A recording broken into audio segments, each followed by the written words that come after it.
Welcome back to another episode of Team Building Tips on the Educational AD Podcast. We'll be back with today's special guest and our co-host for today in just a minute. But first, let's hear from our podcast sponsors. We want to thank Hometown Ticketing for their support of the podcast. Hometown Ticketing is the leading digital ticketing provider to schools and colleges, and you can learn more about what they can do for your athletic department by going to hometownticketing.com. Hometown Ticketing, simple and easy online ticketing. We want to thank Violet Defense for their support. Violet Defense is dedicated to protecting our world from germs by bringing the power of UV disinfection to everyday spaces. Their patented technology enables them to harness the power of the sun to incorporate ultraviolet light into products and environments like never before. Whether you're ready to implement some of their existing products, or if you'd like to explore researching and developing a custom deployment of their technology for your school's athletic department, Violet Defense has the solutions and the experience you need. Go to violetdefense.com for more information about their great products. We also want to thank Sideline Interactive. You've heard me say that we have a Sideline Interactive indoor scoring table in our gym, and it is fantastic. You really need to check it out. You know, it's becoming harder and harder to fund an athletic department these days, but Sideline Interactive's indoor scoring tables and video boards can generate $10,000 or more every year, while also creating excitement in the gym and the ultimate game day experience for your athletes. Go to sidelineinteractive.com or call 832-786-0302 to schedule a live web demo and see their tables and boards in action. You can also email them at sales@sidelineinteractive.com for more information. You really need to check these products out. They are fantastic and their customer service is second to none. Once again, that's sales@sidelineinteractive.com. I guarantee you will come away very impressed. We also want to thank Wall of Fame by Vital Signs. You know, they are on a mission to bring your school's legacy to life. They provide a variety of interactive touchscreen video consoles, along with an extensive library of templates to make it easier than ever to recognize the athletic achievements of your students, both past and present. For ideas on how to showcase your school's diverse history, along with your proudest moments, go to vitalsignswalloffame.com. Or learn more and get started with your own digital Wall of Fame tribute. Call them at 614-981-3589, or you can email them at sales@vitalsignswalloffame.com. That's sales@vitalsignswalloffame.com. We also want to thank Huddle for their support. Remember, at Huddle, we power sports. Over 180,000 teams, including some of the best in the world, use Huddle to help their teams play better using video and analytics. Huddle's the complete performance platform. They have online tools, mobile and desktop apps, smart cameras like the Huddle Focus. They've always had analytics, but they have a whole lot more. Huddle's also built for every level of play, from club and youth programs all the way through high school, college, and even professional teams are using Huddle to raise the level of play of their teams. You're in pretty good company with over 6 million users, including your student athletes, a lot of their parents, and the coaches of the teams you're trying to get to recruit your kids. If you want to find out more about what Huddle can do for you and your athletic department and how your school can become a Huddle school, go to huddle.com and talk to their professionals. Remember, at Huddle, we power sports. And we really want to thank Athletic Surveys by Lifetrack for sponsoring the Athletic Director Toolbox segment of our interviews. Athletic Surveys by Lifetrack are a quick, easy, and affordable way for you to collect comprehensive data that allows you to evaluate and improve your entire athletic program. Athletic Surveys by Lifetrack also connects you with the 95% of the parents and the student athletes who really love your program. And it gives them a voice to help demonstrate the importance that a positive athletic experience has for them. Go to athleticsurveys.com and check out their testimonials, and then give them a call at 1-800-738-6466, or you can email them at info at athleticsurveys.com to get started. If you've never used a survey to take the pulse of your parents or your student athletes, you're really missing out. Go to Athletic Surveys by Lifetrack and let them show you how to take your athletic program from good to great. Welcome back, everyone, to another episode of Team Building Tips on the Educational AD Podcast. We've got a very special episode today, very cool episode, and it was so special we had to bring in a second host, a co-host. So I'm going to introduce someone that regular listeners know very well. I'm going to welcome John Sgromolo. John's a certified athletic administrator through the NIAAA, and he's also the county AD for Clay County here in Florida and a very frequent contributor to Team Building Tips. John, welcome to the podcast. Jake, it's awesome to be sitting on the other side of the screen like you do so often every single week, and you do a great job, and we're super excited. This really is a truly special episode. The guy that we're about to introduce is the epitome of an educator, and he does a great job. He is the program director for the Athletic Leadership and Positive Coaching Master's Program at the University of Missouri. And I was lucky enough to fully go through this program, and you can see up there, I'm a proud graduate. There it is, right there, University of Missouri. And this guy's just has so many valuable nuggets of best practices in leadership and positive coaching. And this might be one of the best educational AD episodes that you'll ever listen to with applicable things that you can take back to your athletic department. I'd like to welcome our special guest, Dr. Greg Sullivan. Dr. Sullivan, welcome to the show. It's great to be here, and thanks for not putting any pressure on me, John. No, I know you thrive under pressure. We'll be fine. I hope so. Well, we're excited to have both of you on the podcast today. But Dr. Sullivan, we always like to let our listeners have a chance to get to know our guests. So tell us a little bit about yourself, where you were born, where you grew up and went to school, and kind of how your path has led you now to this master's program at the University of Missouri. Thanks, Jake. It's a rather circuitous route to winding up in Columbia, Missouri, but I'll give it a shot. Native Brooklynite, grew up in Brooklyn, New York. Was fortunate to grow up in a time when we had access to a lot of different sports. So as a kid, I had the opportunity to play soccer, to run track, to swim, baseball, basketball. We had access to everything. So and then as a 10-year-old growing up in New York, I had the greatest sports awakening possible. The Jets won the Super Bowl, the Mets won the World Series, and the Knicks won the NBA championship. So what better time to be growing up than that? I wound up after a little bit of a journey at Brooklyn College as a college student, and played Division III basketball there, and had a great experience with that. As a senior, we had some great team success. We went to the Division III Final Four, and at the time, the president of Brooklyn College was a guy named Robert Hess. You may know the name from Hess Oil, Hess gas stations, and his uncle owned the New York Jets at the time, and so President Hess was a huge sports fan, and he decided to move Brooklyn College up to Division I athletics, from Division III to Division I. So I was hired after my playing days as a full-time assistant coach to help with the upgrade of the athletic program from Division III to Division I.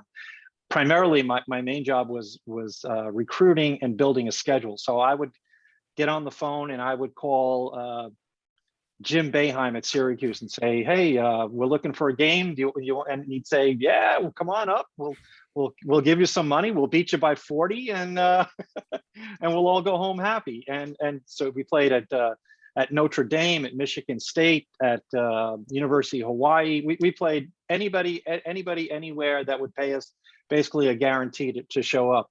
And so I did that for a few years, and was really torn about where the next step in my career. And I opted to cross the river into Manhattan and enter the world of finance, where I spent the next 20 years. And I worked with companies like Citibank and Deutsche Bank and Prudential Securities, and actually had some success. I rose to the level of a managing director at an investment bank called Dresdner Kleinwort Wasserstein. And but always kind of with a little bit of regret, I guess you could say, thinking that what if I'd stayed in sports. And so after 15, 16, 17, 18 years, I started thinking about maybe going back in some capacity. And I thought that going back as a Division III athletic director would be a great option for me, a great use of my skill sets and my passion as a Division III athlete for sports. So I went back to school at night, went to Seton Hall University and got an MBA in sport management. And just as I was finishing the program, 9/11 happened. And I was downtown Manhattan, basically across the street from World Trade Center when they were hit by the planes. And it, it was a really strong personal trigger for me about the importance of meaning and purpose in what you do every day. I thought about, I lost a lot of friends, a lot of colleagues, a lot of neighbors, and thought about what would they do if they were given this second opportunity at doing something that they really love. Maybe they would continue doing what they're doing, but for me, it wasn't. My heart wasn't in it. So I went home and talked to my wife. And as I was finishing this graduate program, I said, I think that there's something more out there. I'd like to continue going back to school. And she said, she was all for it. She was fully supportive. And I said, but no, I married my grade school sweetheart from Brooklyn. And I said, well, the only thing is the program I'm really interested in is in Columbus, Ohio. And I think she said, her exact words were, well, I'm not moving to friggin' Ohio. So, but we came out, we took a look around. She said, yeah, I could do this. And so I started a PhD program at Ohio State. And with the goal still of becoming a Division III athletic director. But I found my way while I was finishing my PhD into the classroom, and really felt like I had found a home. And so I found a job at a small liberal arts college in just north of Columbus, Ohio, and we decided to raise our kids. We have 3 sons in Columbus, and so I spent 13 years at Otterbein University, and raised our 3 kids there.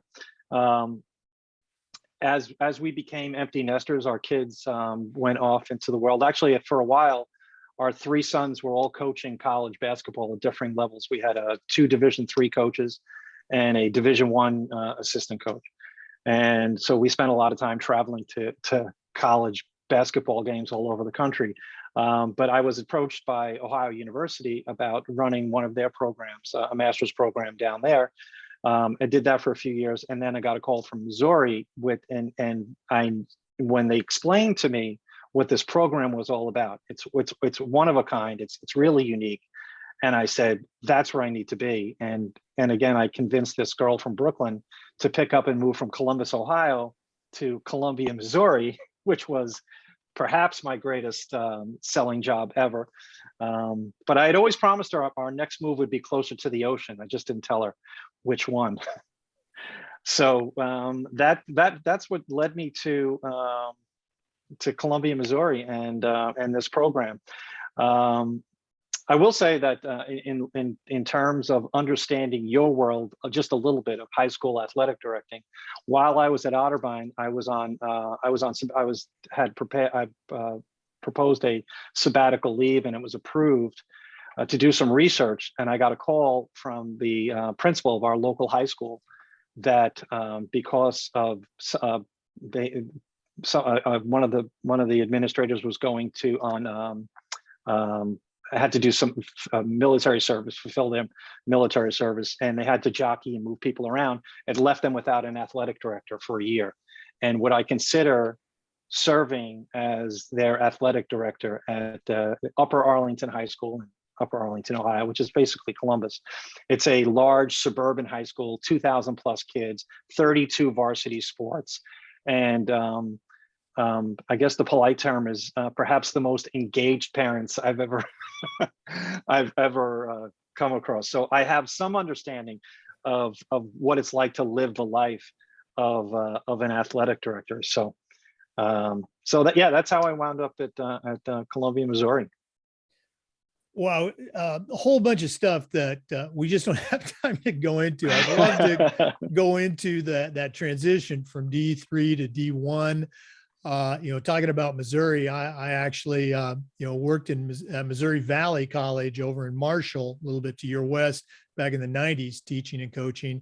And I love that word, engaged parents. Is that a new term in academia, engaged parents? I think John and I have different descriptors for that. But let's go ahead and jump into, you made a comment about how the University of Missouri master's program was unique, I believe was the word that you mentioned. And there's a lot of programs out there nowadays providing these online, master's degrees in athletic administration, sports administration. So for you as the director, what makes the University of Missouri program so special, and why should our listeners who are athletic directors be interested in calling you up to enroll? Well, most of the programs out there are sport admin programs, sport management programs, and they largely focus on, and rightly so, the kind of the as John would feel familiar with, what we call the production side, the nuts and bolts of running an athletic department, the scheduling, the marketing, the fundraising, all those things.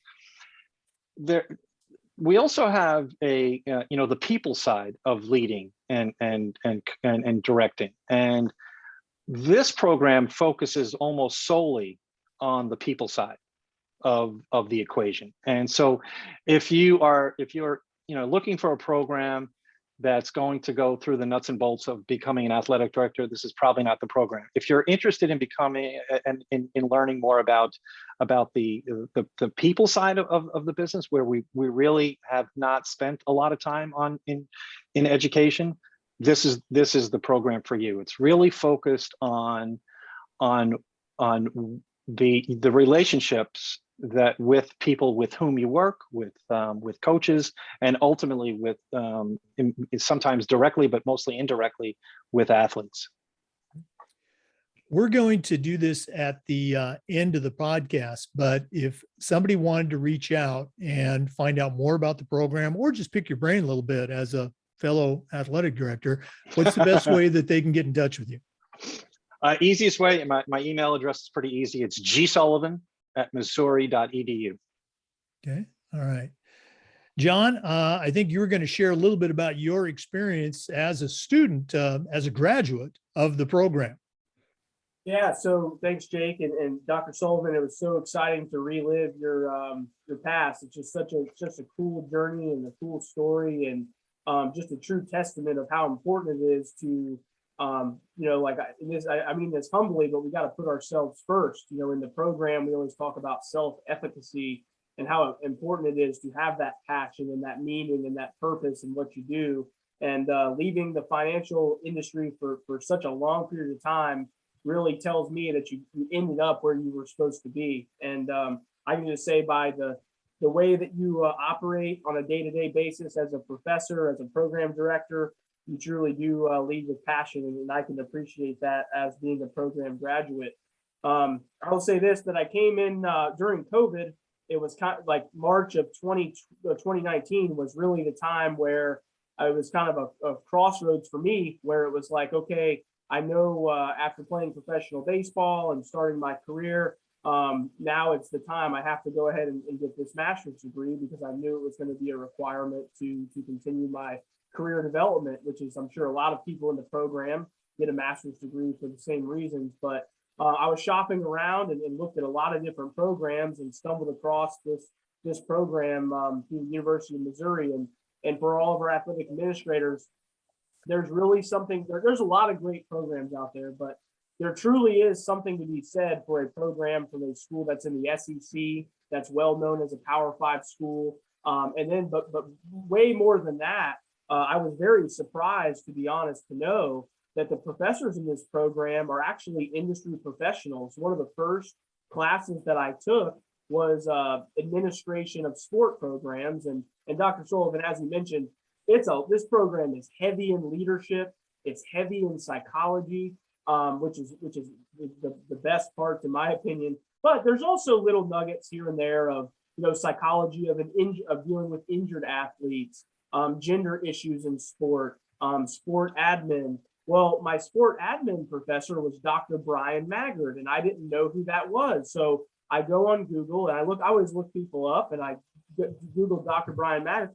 Dr. Brian Maggard is the athletic director at the University of Louisiana. I mean, he is the guy.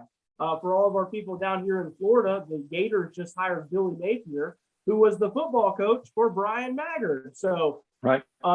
Really just people that are actually doing it. Probably my favorite course of the whole program was the leadership in sport with Dr. Joe Scogan, who is also the associate athletic director at the University of Tennessee. So, another person that's actually living it, that's actually doing it. One thing that I tell people about the program is this: I'm 31 years old right now, and I started coaching when I was 23. I would have made a lot of different decisions if I would have taken this program when I was 23 years old. As Dr. Sullivan talked about, it really, and we're going to get into this in just a minute, but the program teaches you how to lead. It teaches you the psychology of what people are thinking. It teaches you the psychology of doing things the right way, to be honest. Early in the program, they really lay out the foundation of what's going on in our world today in athletics. And unfortunately, in a good way, though, the program brings to light some of the unethical things that are happening in athletics, and the poor leadership and the negative leadership. And it really kind of motivates you to get on that right track and be that bright light that's going to lead people to well-being, to lead your coaches to well-being, your student athletes to well-being. And what last thing I'm going to say is that Dr. Sullivan makes it very clear early on that the word positive gets a soft connotation in athletics. People think that, oh, they're positive, it's rainbows and sunshine, and that's not the case at all. He gives you a plethora of examples of positive coaches and leaders that are extremely successful in their arenas of sport and leadership. So if you're looking for a program, I could not give a better recommendation. And I truly do mean that. And I live it every day in my life now as a county athletic director.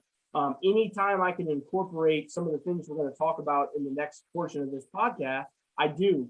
I incorporate it with this podcast on our team building tips episodes. If you go back and listen to those, all of that content is from this program.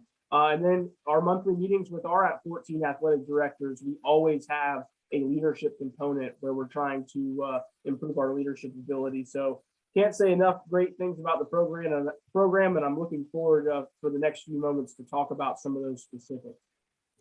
Well, let me just say quickly that that I consider myself to be the steward of this program, not the director.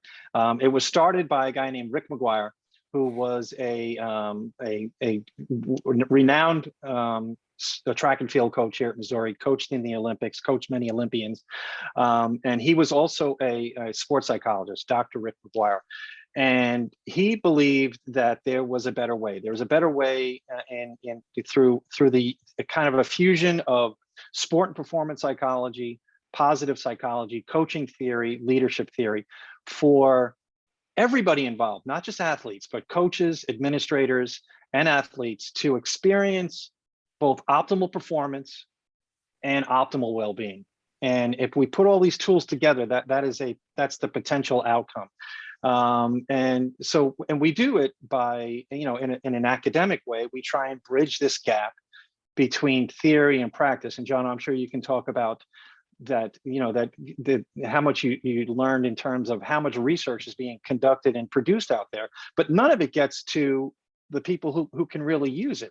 So that's really our charge, is to bridge that gap. And John and Jake, you guys are doing it exactly the way we envisioned it, that people are going out there and bridging that gap for athletic directors so that they can benefit from the wonderful research that's being conducted around the world. And so that's really what this program is about. And it's taught by both academicians, as you talked about, and people who are out in the field doing it, like Brian and like Joe. So yeah, that was a great synopsis of the program. Wow. We're all trying to just share best practices. Thanks to both of you guys for making my job easier.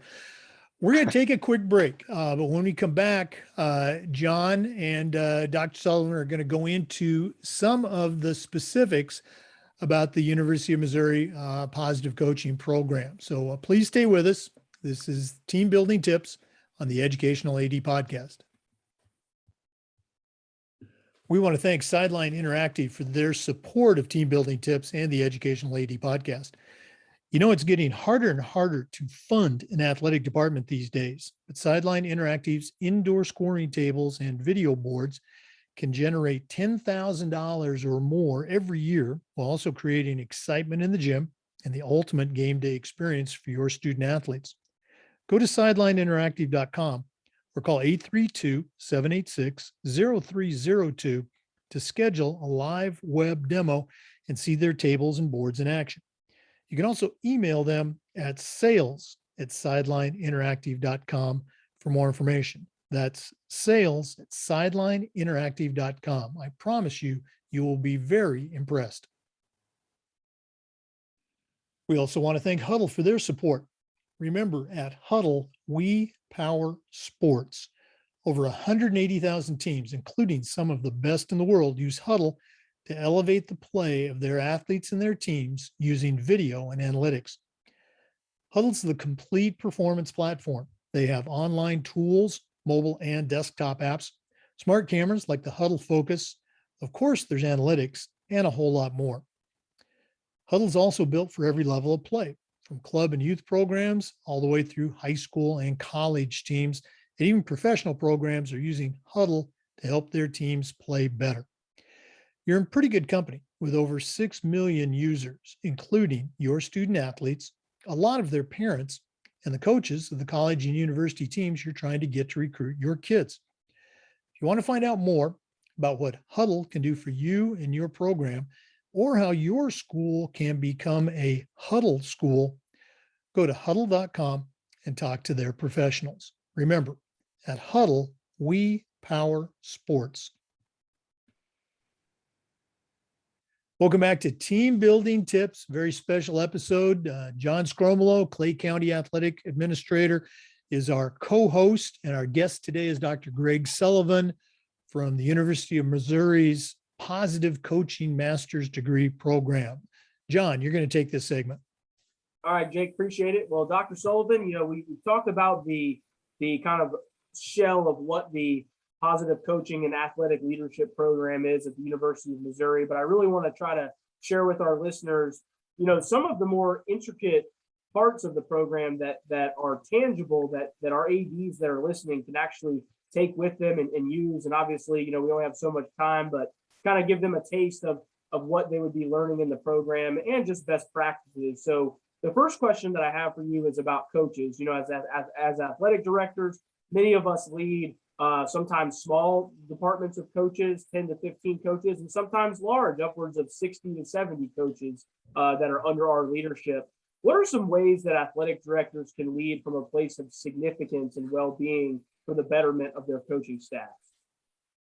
That's a great question. I think it starts, John, with an understanding that an important part of being an athletic director is to be a coach of coaches, and to take that role seriously, and starting with the same goal.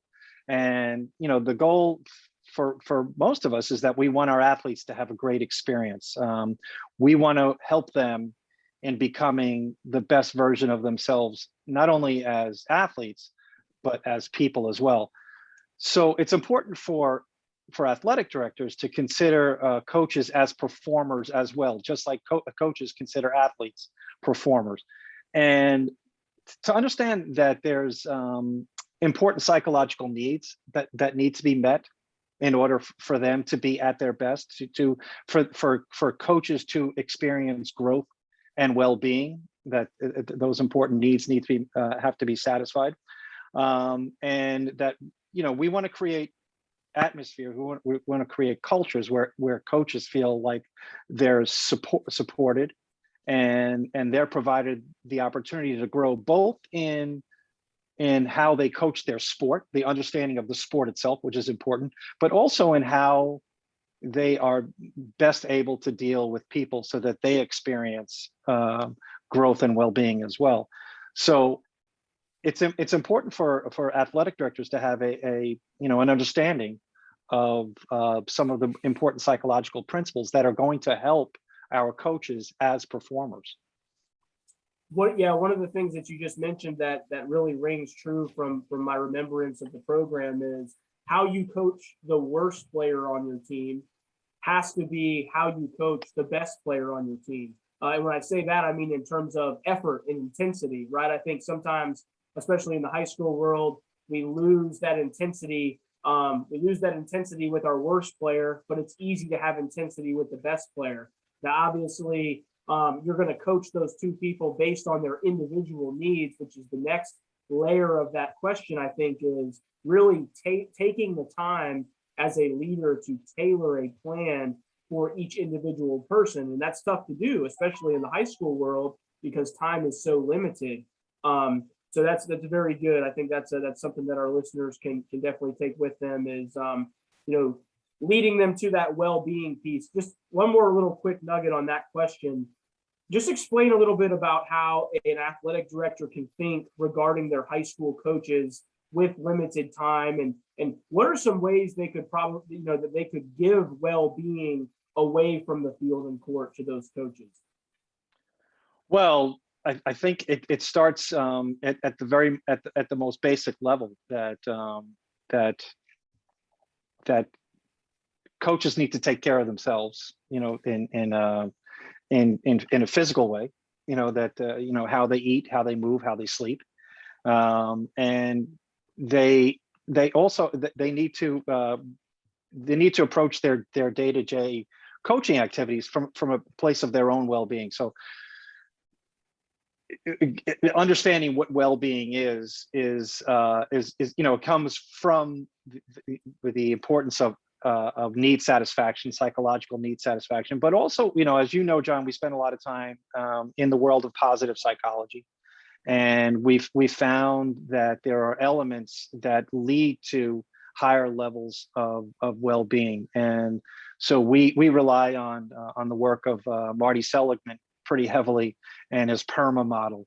And so the PERMA model is that in looking at people who experience high levels of well-being tend to experience a lot of positive emotions. They, hope, love, gratitude, awe, inspiration, all those things on a regular basis. And there are interventions that people can do so that they do experience more positive emotions. People who experience well-being tend to have things in their life that are engaging. We look to the work of Csikszentmihalyi and his flow theory, that there are things that, it could be your work, it could be outside of work, but things that you do that are engaging and capture your skills and your attention and your motivation, that leads to well-being. I'll give a quick example. I love to do crossword puzzles. I start, the day with a crossword puzzle, and sometimes I'll be at it for an hour, and I thought I was only at it for about 5 or 10 minutes, but I'm so engaged, I kind of enter that flow status, and that leads to my well-being. Probably, arguably, the most important aspect of well-being are the number of positive relationships in your life. How many people do you have around you that you could call at 3 o'clock in the morning when you had an issue, and that they would come running, and you would be able to do the same for them? So there's a lot of really interesting research about the importance of positive relationships and well-being. We talked a little bit about meaning and purpose in life. And it takes some time for, particularly, you talked about you being a young coach. It takes a while to find meaning and purpose, but invariably meaning and purpose is found through other people. Meaning is defined as being involved in something that's bigger than the self. So that's an important aspect. And then accomplishment, and it's not necessarily accomplishing, but accomplishment, and that's a process-oriented approach to accomplishment. So if we as people can have some of these elements in our life, we certainly raise the opportunity to experience higher levels of well-being. That's fantastic. A lot of golden nuggets in there that you can take away as an athletic administrator, and even if you're not going to do the program per se, Google this stuff. I mean, he's given you a lot of little tidbits that you can look up. Marty Seligman, you can look up Csikszentmihalyi High, you can look up PERMA. And like you said, there's so much great research out there that would help you as an athletic administrator. So switching gears from our coaches to our number one most important asset, that's our student athletes as athletic directors. Right now, especially being a high school age athlete, they're going through so much. They're coming out of COVID, where some of them, didn't get to play for long periods of time, which took away their well-being, because, a lot of athletes find well-being through sport. So they're really trying to rebound from that. A lot of juniors and seniors are finding really difficult times in the recruiting process because of the pandemic, because of the backlog of all the athletes. That's also something that's weighing on them. Social media is another pressure that a lot of high school age student athletes are facing. Body image issues with female student athletes because of social media. There's a lot of things that these kids are dealing with. What are some ways that our athletic directors can improve the experience for their student athletes, both psychologically and from a leadership perspective? Well, I'll just tell you that from what I've heard from a lot of athletes, and as an athlete, former athlete myself, I would say that the most important thing we can do for athletes is to treat them as people first, and not as athletes first. And I think that's so important. Then I think it's important that they have a place somewhere in their lives that they can go to where they feel like they are accepted unconditionally. And I think that's something that coaches can do.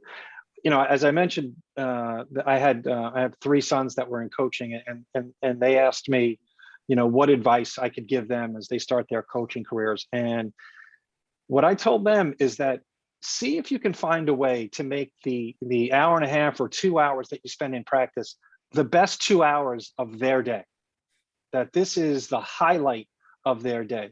And I think, that's something that doesn't come easily to a lot of coaches. We talk about the idea that coaching is largely more caught than taught in this country. We tend to coach the way we were coached. So if we're fortunate to have nurturing, loving coaches, then we will tend to coach that way. If not, we will coach in another way. And so it's really important to take the time to educate yourself and to become more aware of what athletes truly need and how you can provide that, and how you can assist them in becoming a better version of themselves. I would not want to be a kid growing up now, considering all the things that you spoke about. But we have this wonderful opportunity as coaches to be that shining light in their lives, where they, the place where they felt and they went and they felt psychologically safe, they felt physically safe, they felt like this was a place where I was allowed to be myself, and someone treated me with respect and unconditional care. We can do that as coaches.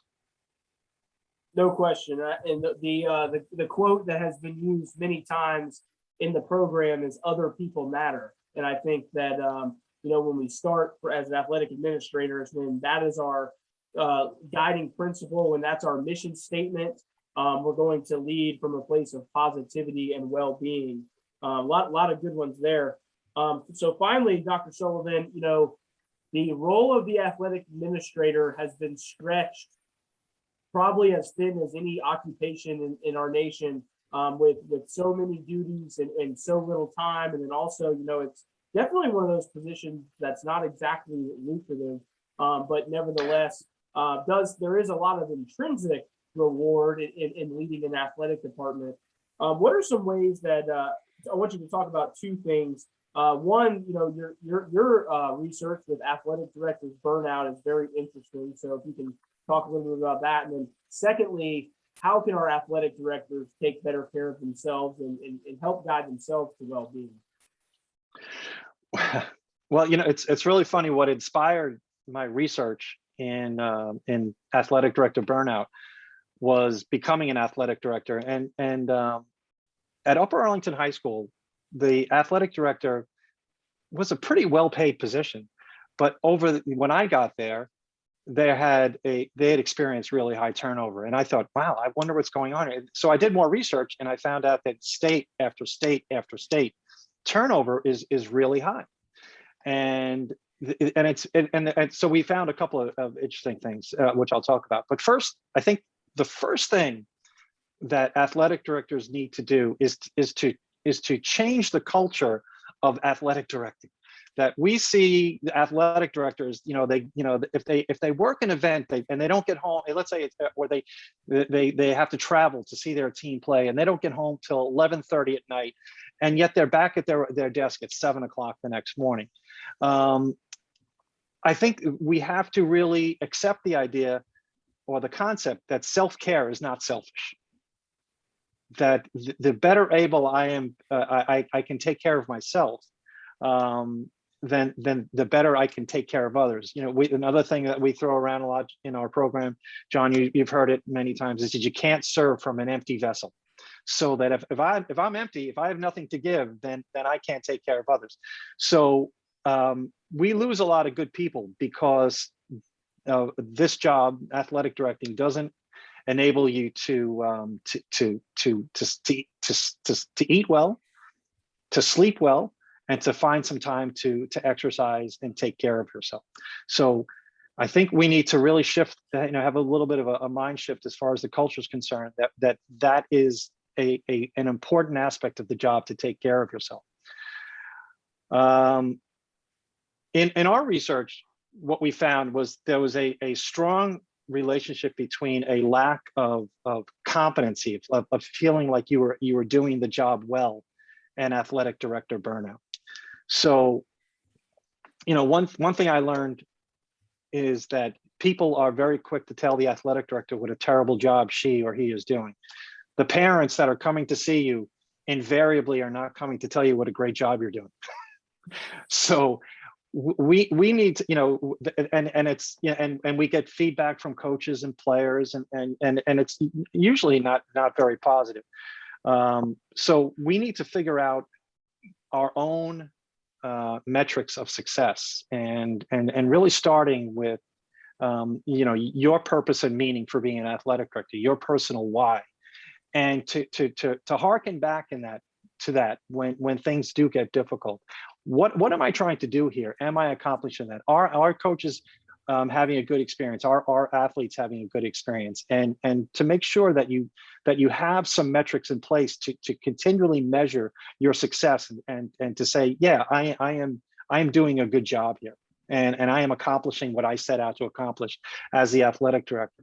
Over the last 20 years, there's been a lot of research on well-being. So we've learned a lot. We've learned about the physical elements of we just talked about: eat, sleep, and move. But also, taking care of yourself psychologically, experiencing well-being. PERMA is a great model. Self-determination theory, which is really, I think, the probably the most important scientific connection to quality athletic directing and coaching and leading, and that is that that you have, we all have physiological needs that have to be met. We talked about that, but we have psychological needs as well. We need to feel like we're adequate. We need to feel like we're growing. We need to feel like we're good at what we do.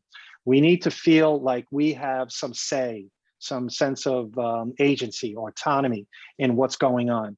And we also need to feel like we work in an environment where we have the ability to care for others and feel like we are cared for as well. Those are non-negotiable. Those are actual needs, every bit as important as water, food, sleep. In order to experience well-being, we have to experience those elements. If we work in an environment that is not satisfying those needs, then we have to find ways to satisfy those needs on our own.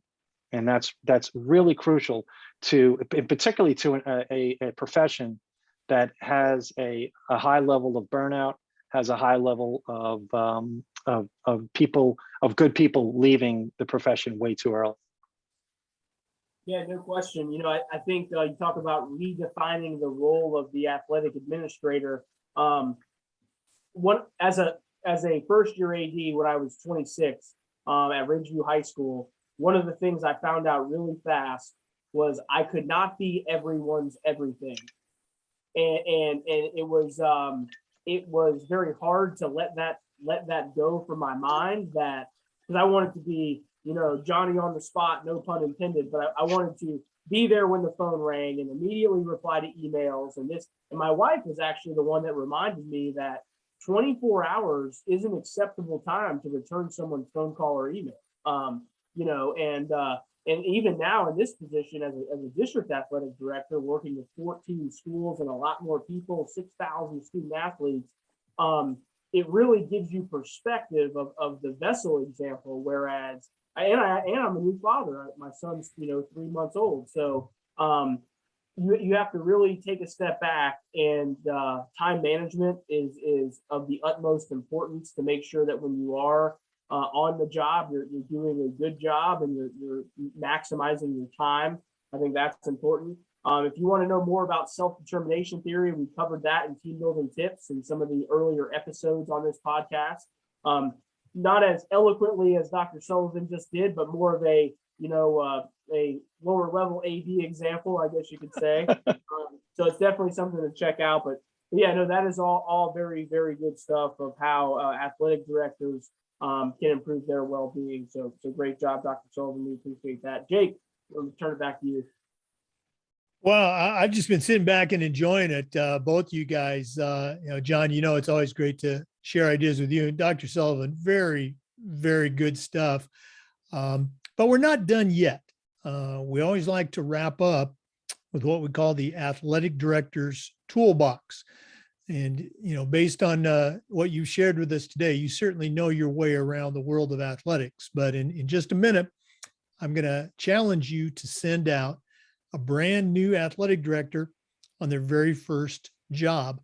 But I'm only going to let you put 3 items in their toolbox. We're going to hear from a couple of our sponsors, including Athletic Surveys by Lifetrack, that sponsor our AD Toolbox. So again, for listeners, please stay with us. This is team building tips. And in just a minute, we're going to find out what's going to go into Dr. Greg Sullivan's Athletic Director Toolbox. We'll be right back. We want to thank Vital Signs by Wall of Fame for their support of team building tips and the Educational AD podcast. Wall of Fame has a mission to bring your school's legacy to life. They provide a variety of interactive touchscreen video consoles, along with an extensive library of templates to make it easier than ever to recognize the athletic achievements of your students, both past and present. For ideas on how to showcase your school's diverse history, along with your proudest moments, go to vitalsignswalloffame.com.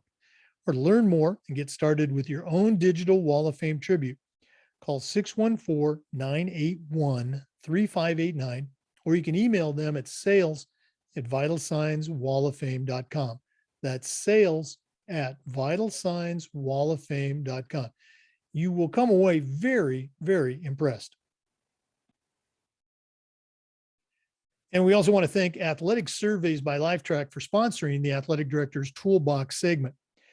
Athletic Surveys by Lifetrack are a quick, easy, and affordable way for you to collect some comprehensive data that allows you to evaluate and improve your entire athletic program. Athletic Surveys by Lifetrack also connects you with the 95% of the parents and the student athletes who really love your program, and it gives them a voice to help demonstrate the importance that a positive athletic experience has for them.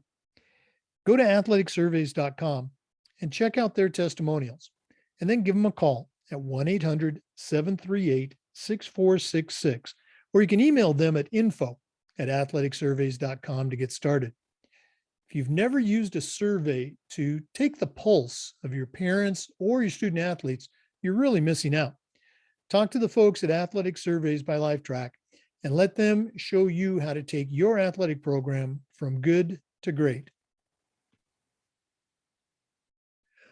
Welcome back to Team Building Tips and our very special episode with co-host John Sgromolo and our special guest, Dr. Greg Sullivan from the University of Missouri Positive Coaching Master's Degree Program.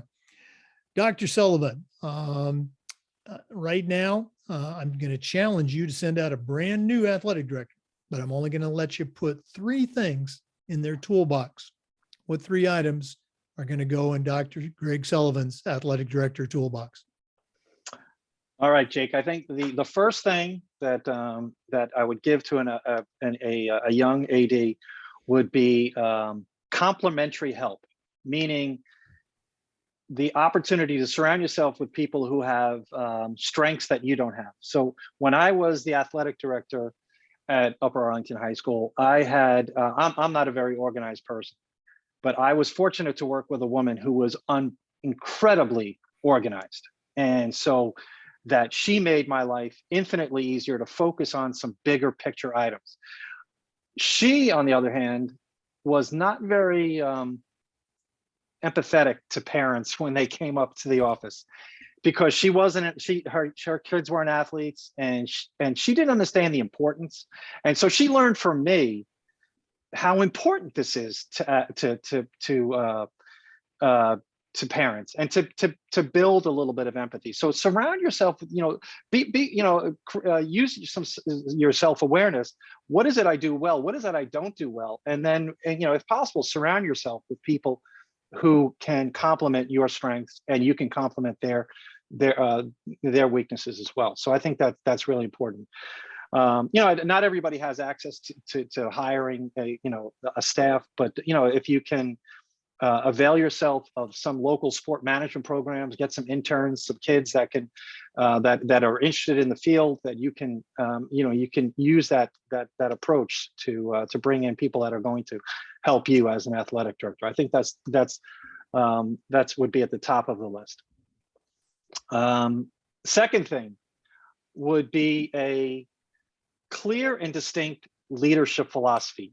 Really be able to articulate at any given time who you are as a leader, what it is you stand for, what it is you will do, what it is you won't do, the non-negotiables, the negotiables, but just to be able to tell anybody at any given time who you are as a leader, and also how you define success for the athletic department, and to be able to revisit it almost daily, so that you remind yourself why you're there and what you're doing.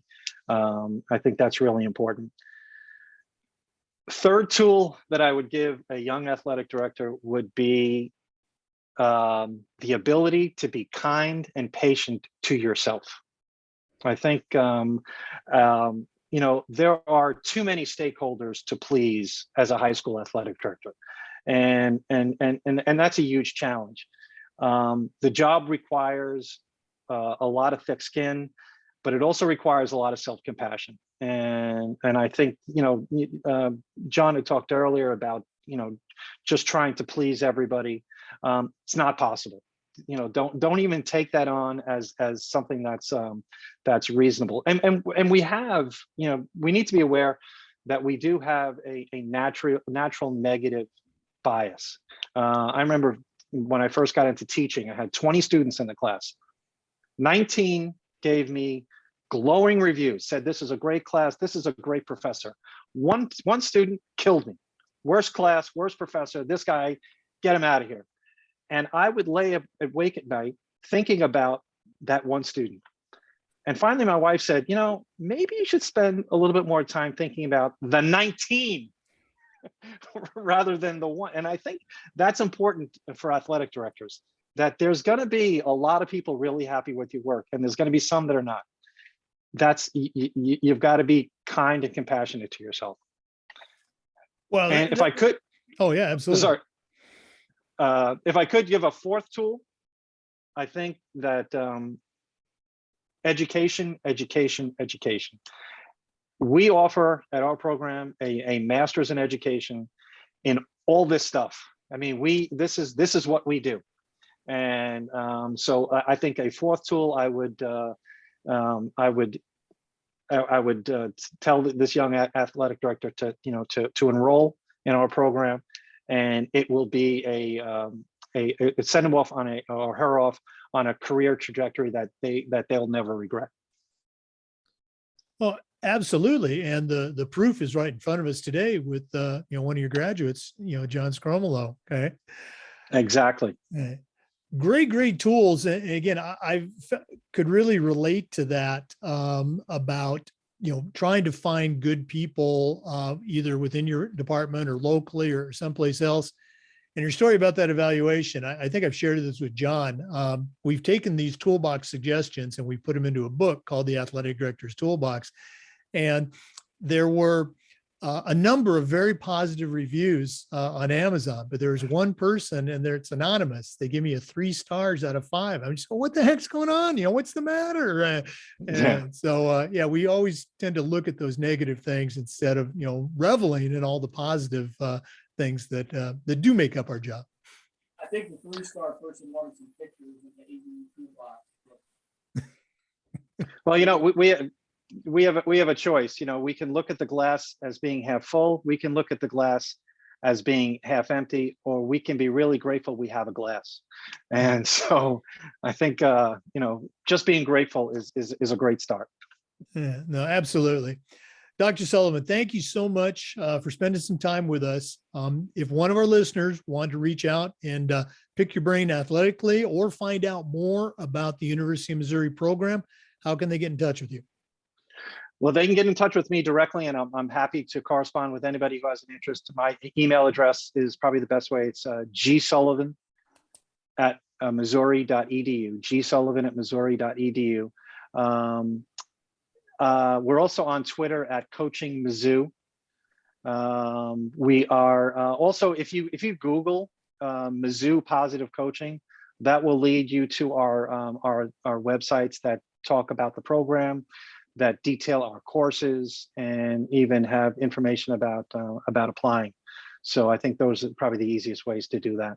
Okay, thanks so much for sharing. And I don't want to forget my good friend and our co-host today, John Sgromolo. John, if one of our listeners wanted to reach out and pick your brain, and our regular listeners know, John is just a wealth of information on all things athletic under a number of topics. John, how did they get in touch with you?